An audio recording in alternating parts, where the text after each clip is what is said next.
Level up your business. Get my free insights every week at stevepreda.com/newsletter.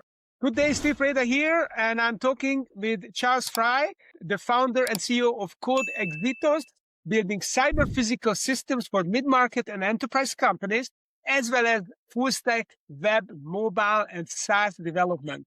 Charles, welcome back to the show. Hey, I'm happy to be here. It's always great to see you, and I'm looking forward to our chat.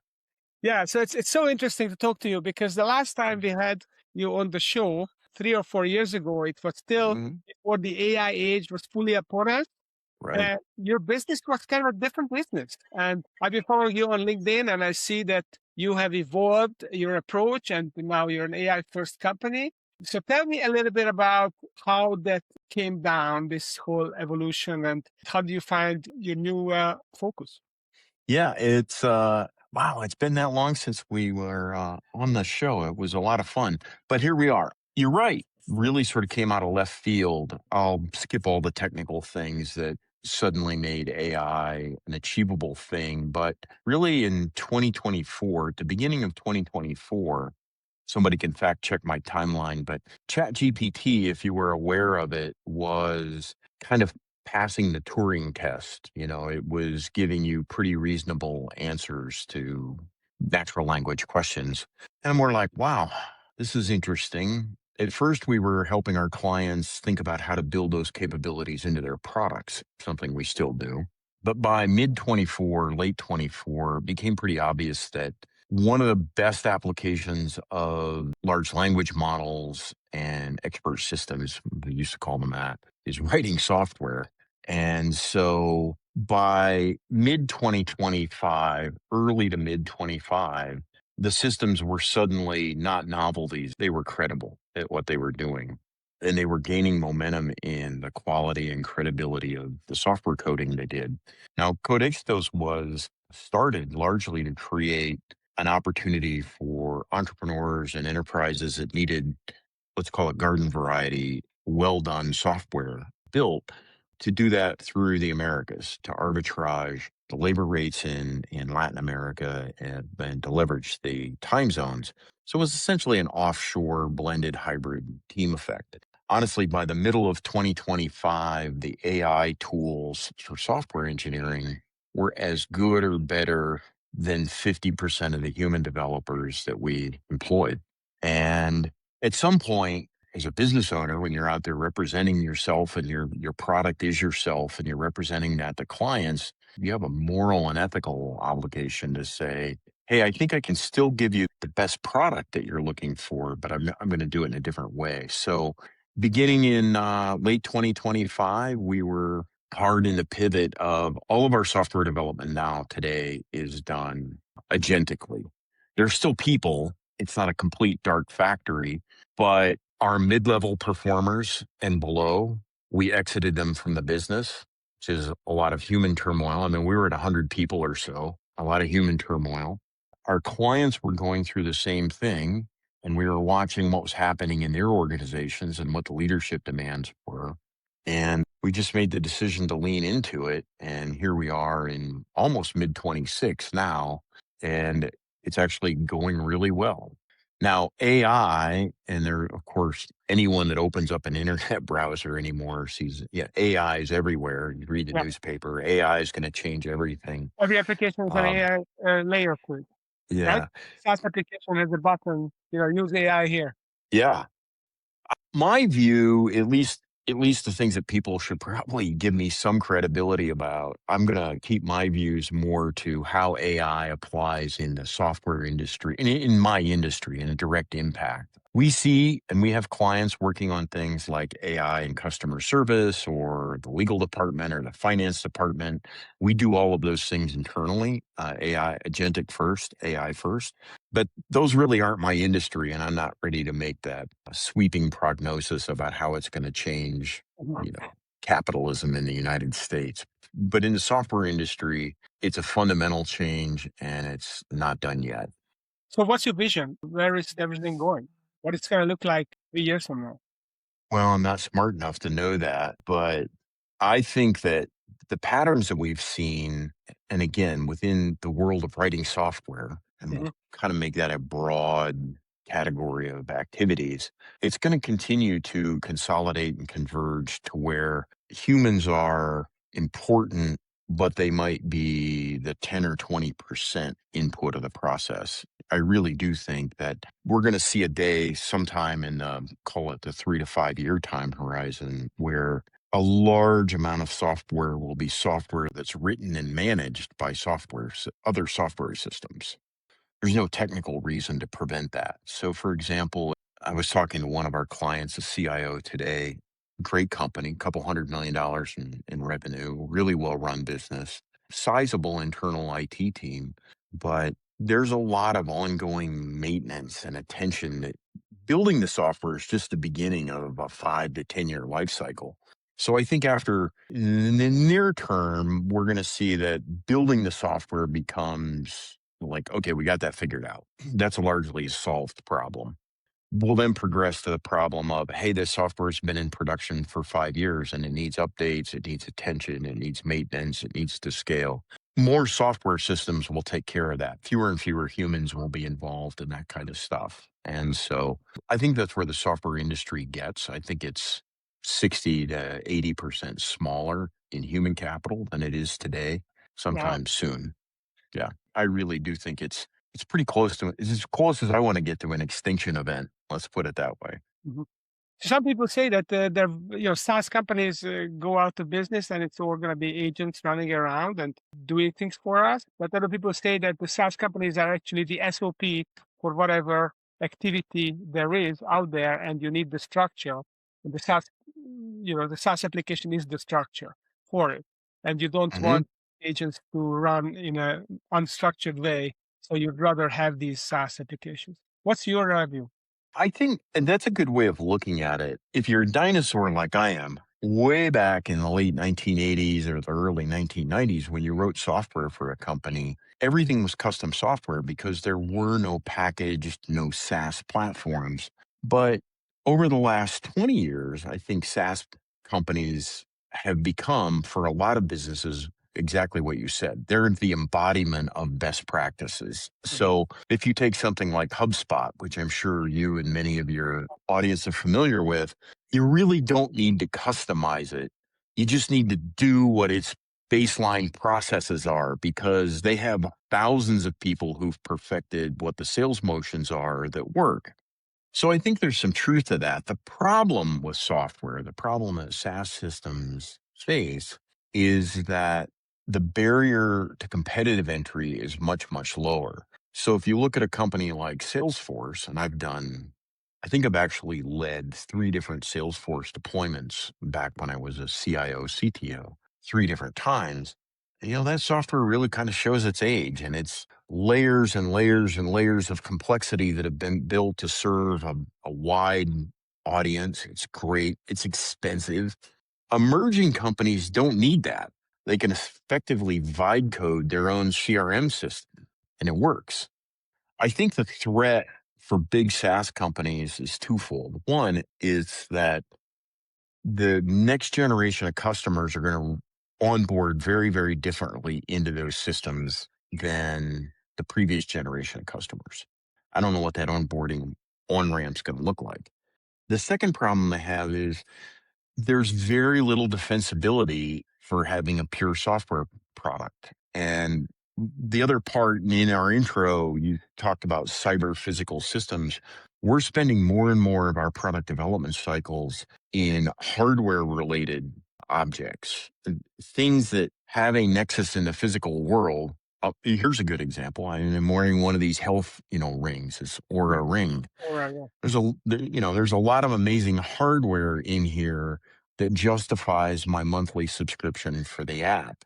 The app we could recreate pretty easily, but the development and the manufacturing and the distribution of this physical item, much higher barrier for a competitor to take on. And so we have more and more of our clients are companies who have a physical thing that they either want to make it smarter and make it more connected. That's really what it comes down to. And that's a pretty exciting space. But a pure play SaaS company, I think it's going to get tough. The competitive pressure is going to be tough, and the barrier to entry is going to be really low. And it's not even engineering cost anymore because the cost of engineering's dropped so much in AI. It's almost like it went full circle. You had all these product businesses that wanted to become service businesses to create recurring revenue. And now the service businesses, the SaaS business want to become product businesses to create a barrier to entry or retention or non-disruptability, essentially. Isn't that interesting? Yeah, I haven't thought about it exactly that way. Maybe the pushback would be professional services, business services that wanted to have a technological play or platform. That's interesting. But I think we're going to see AI, at least in technology, we're going to see AI continue to lower the barrier to entry, allow a lot faster experiments with pure software ideas. And we're just focused on those things where the AI robots can't play. They're not going to cut your grass. They might guide the machine that cuts your grass, but they're not going to cut your grass. And so I think that while the turmoil is still sorting out in the pure software world, we're going to see a whole big set of opportunities open up where we say, now we can really have smart devices. And we can have devices that think about them. They're aware of the world around them. They can participate with us in the day-to-day work. That'll be a lot of fun. I think we still have some more rough sailing ahead of us as AI sorts itself out. Isn't it true that people prefer to interact with a perfect design device than a software product? And maybe an app is kind of a device that is a software, or maybe that's the overlap there. But I know that I love something. It may come on my phone, but it's complicated because there's so many other stuff on there. But if I have a single purpose device, like you have your Oura, it's easier to interact with. There's no complexity, and then it lowers the accessibility.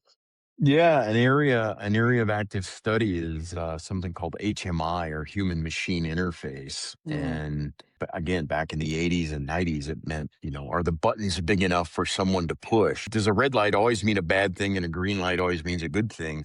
But now that's expanded into the kind of research and psychology and sociology that you're talking about, Steve. Mhm. And Yeah. some of that is really amazing. I'm sure you've seen them and your users have seen them. You can find these videos on YouTube, these humanoid form robots. And it took a while for researchers to figure out that it's like a robot doesn't need a head. Okay. Mhm. It can have what a functionally looks like a torso with legs and arms on it. The head doesn't really need to be there. But a robot with no head freaks people out. They don't like it. So the robot guys put heads on them. And then they thought, well, if we got a head here, we'll just put a face on it. But Mhm. if the face is too realistic, that gave people the creeps. Yeah. So people didn't like faces on them. So now, if you look at the current generation of humanoid autonomous robots, they have these, I don't know, sort of like pseudo faces. They sort of look like Halloween jack-o'-lanterns or something. They're not scary, but they're more in the middle of, anyhow, the things you're talking about are really It fascinating. And does those look, are the, yeah. I mean, Isaac Asimov wrote about humanoid robots and all the challenges that come with it, and when they have a human type skin, and what happens when they become, people think that they are people, and they just don't age. So all that things have been explored. But yeah. listen, I like to switch gears here and ask you Okay. that. So right now in this AI age, what drives your business? What drives growth in your business? This part is truly fascinating to me. Everyone is working off of the same timeline now, which isn't a very long timeline. We don't have a lot of experience to draw on. Much more quickly than when the internet became commercially available. I was there when that happened too. The acceptance of AI as a fundamental change happened in a matter of months compared to several years for the internet, as an example. And then you'll see some people talk about the mobile adoption. You mentioned your phone, mobile phone adoption, No. but this has been very, very fast. And a year ago, we talked to sophisticated technical buyers who said, yeah, I'm still on the fence about whether or not I like agentic software development. That doesn't happen now. Everybody's like, yeah, we're using it too. What we're seeing now is it's evolved so quickly and it's had such fundamental impact that people don't know how to not only manage it inside of their business, but to deploy it inside of their business. It's really disruptive. And this is where, you're a pro. It's really disruptive in the organizations. And so in less than a year, we've gone from, hey, should I let my developers use AI, to now everybody's using AI. And the leading people, including our teams, can actually produce high quality commercial code faster than organizations can absorb that, and faster than the org charts can adapt to the change. Our engineering teams have to adapt to the pace of the business, not the other way around, because we get clients saying, hey, you're producing too much. We can't check everything. We haven't gone through last week's new features and capabilities to fully test those yet. We can't take another, load of features and capabilities this week. So we're seeing a lot of organizational behavior change that's starting to come out of this. And that's, when we're talking to C-level people, senior leaders, that's where most of the conversations are today. How do I retool my organization to capture the benefits? Yeah, because what I see is that the more AI you apply, the decision velocity increases and the complexity of understanding the whole picture, the bit connecting the dots, the need for that increases. So you need different kind of people who can work at that higher level on contextualization. Do you see the same thing? We do. Software engineering or product development had matured into a pretty predictable cast of job descriptions, capabilities. The business processes were really well worn. We knew what the product owner did. We knew what a project manager did. We knew what a tech lead did, et cetera, et cetera. And a lot of these, frankly, became trade skills. Hey, I'm really good at writing code, or I'm really good at doing QA, but I'm not really a systems thinker. I'm not an entrepreneur. I'm not a creator. Pick your fuzzy lens of choice. That's really what AI displaces right now. AI displaces those trade skills, and frankly does them better and cheaper. There's no way to dispute that. What we look for now, and I think where the trend is going in our clients, is you want systems thinkers. We have enough agentic tooling built on our own internal platform that the people operating and building product for our clients, we refer to our team as digital creators. And they come from a variety of backgrounds. You don't have to be a computer science major. You do have to have some domain experience. You do have to be a systems thinker. You do have to understand what's the business value you're trying to create. But as far as actually writing really good code, nobody's doing that now. It's being done automatically. You have a couple gray hairs like I do. If you remember back, I don't know, 20 years ago, we talked about it was a war for talent. That's what everybody was looking for. And they wanted people with these highly specialized engineering skills. I think there's a new war for talent, and it's going to be harder to pin down because we're going to be looking for these whole systems thinkers as opposed to technical specialists, because AI will be the technical specialist that we need in insert business topic here. Mhm. So what do you do to infuse systems thinking in your business? Wow, I wish I had a good answer for that. I don't even know how to recruit for these kind of people right now. Mhm. I'll be that candid with you and your listeners. I was talking to a couple of my senior people and I said, maybe we should go look for failed entrepreneurs, which is kind of a heretical thing to say. But as an entrepreneur, I know firsthand that, it doesn't always work. And the fact that the business fails doesn't necessarily mean you as an entrepreneur are a personal failure.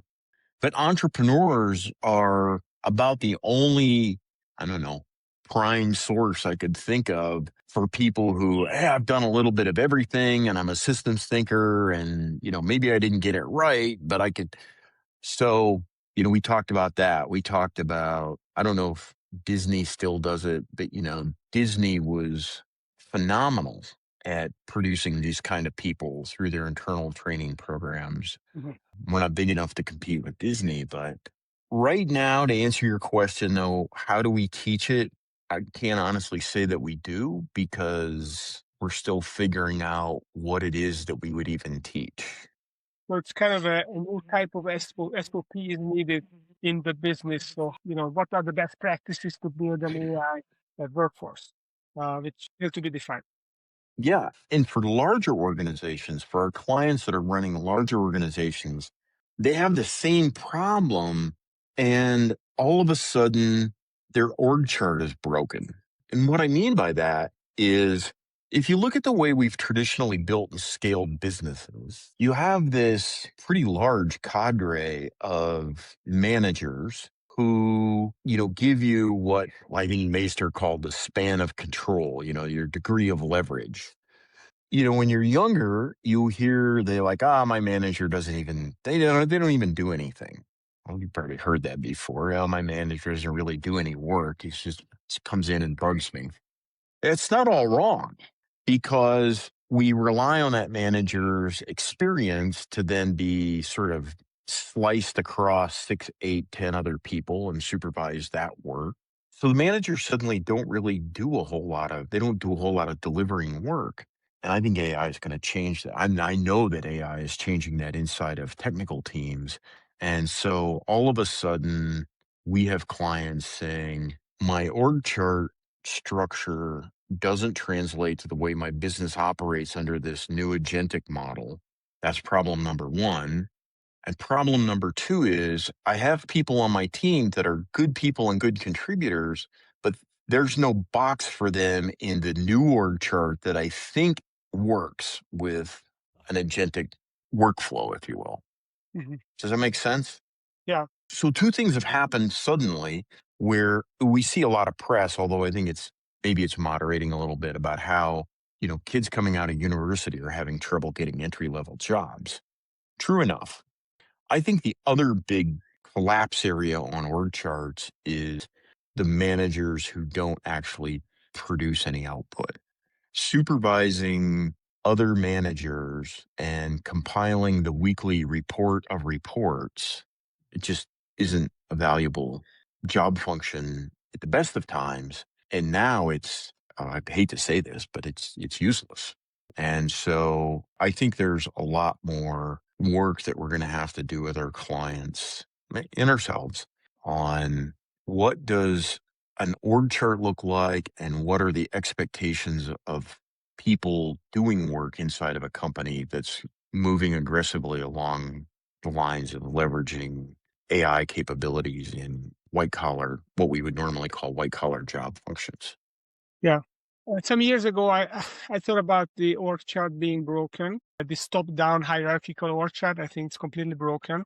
In my head, the org chart is more like an amoeba, where you have, the entrepreneur and the manager in the middle as a yin and yang, and different departments report to different people. And there is, you got these pizza teams all over actually delivering teamwork. But that's fascinating, fascinating topic. So who are the ideal customers for you that you would like to work with if they have the right kind of projects? So what are the right kind of customers and right kind of projects for CODE Éxitos that would be interesting Yeah. to look at? There are two types of clients that we focus on and that we can help out quite a bit. The first type of client is one where they have a large established internal software development, product development process, and they're trying to figure out how to adapt and how to modernize it and harness AI. Mhm. And we can come in and we have a very opinionated point of view. We can have a couple conversations, and they either like the direction that our telescope is pointed in and they want us to help, or they say, no, we think we're going to do it a different way. And that's okay too, because right now, nobody really knows the final answer. So we would call those engineering transformation projects. Mhm. Somebody says, hey, we have a team. Can you help us get better? The second type of client that we like are clients that have this physical connection issue. I'll give you an example. We have a client that principally they make pumps and motors, and they put these pumps and motors out into very specific industrial applications spread all over the North America. They wanted those pumps and motors to be connected to a network, and they wanted to collect data off of those pumps and motors to help their customers. And then when we got the we got the connection built, we got the electronics built for that, then we got the connectivity done for that. And now that the data is coming in, now there are a lot of AI related things that we can do with that data. So we're beginning to work on, you think about them as like supervisory agents that just sort of watch what's going on, much more robust than the old sort of filters, look for exceptions and red lights.